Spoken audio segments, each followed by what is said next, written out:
வணக்கம் நண்பர்களே.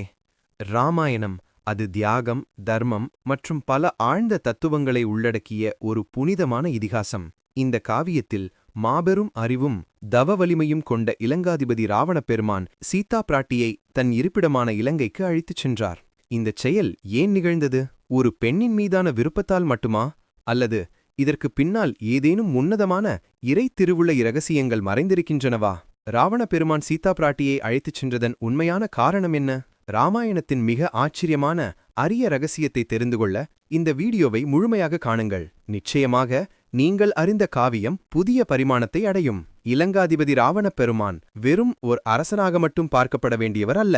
புராணங்களின்படி அவர் ஸ்ரீமன் நாராயணனின், அதாவது விஷ்ணுவின் வாயில் காப்பாளர்களான ஜெயன் மற்றும் விஜயன் என்ற இருவரின் மறுபிறவி என்று சொல்லப்படுகிறது. முனிவர்களின் சாபம் காரணமாக அவர்கள் நாராயணனின் எதிரியாக பிறக்க வேண்டியிருந்தது.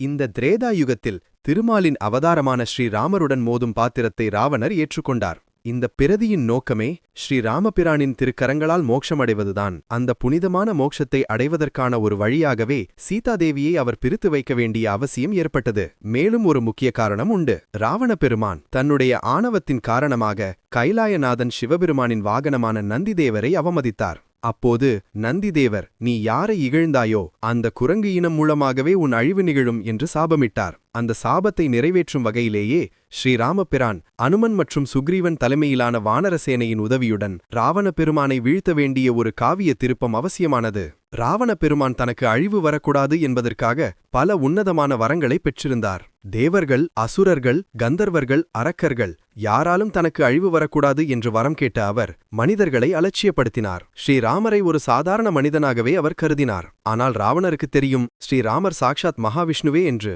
எனவே ஸ்ரீராமபிரானின் திருக்கரங்களால் மரணத்தை தழுவி இந்த பிறவிப்பிணியிலிருந்து மோட்சம் பெற வேண்டும் என்ற உயர்ந்த விருப்பமே சீதா தேவியை பிரித்து வைத்ததற்கான ஆழமான ரகசியமாகும். ஆம் நண்பர்களே, ராவண பெருமான் சீதா தேவியை அழைத்துச் சென்றது வெறும் ஒரு காம உணர்வால் மட்டுமல்ல. முற்பிறப்பின் சாப பிணைப்பு, நந்திதேவரின் திருச்சொற்கள் மற்றும் ஸ்ரீராமபிரானின் திருக்கரங்களால் மோட்சமடையும் உன்னதமான தவம் போன்ற பல ஆழ்ந்த காரணங்கள் இதற்கு பின்னால் மறைந்திருந்தன. இதுவே ராமாயணத்தின் தர்ம சூட்சமத்தை நமக்கு உணர்த்தும் ஒரு பாடம். இந்த அற்புதமான ரகசியத்தை கண்டுகொண்டீர்கள். ஆனால் ராவண பெருமானுக்கு ஏன் 10 தலைகள்?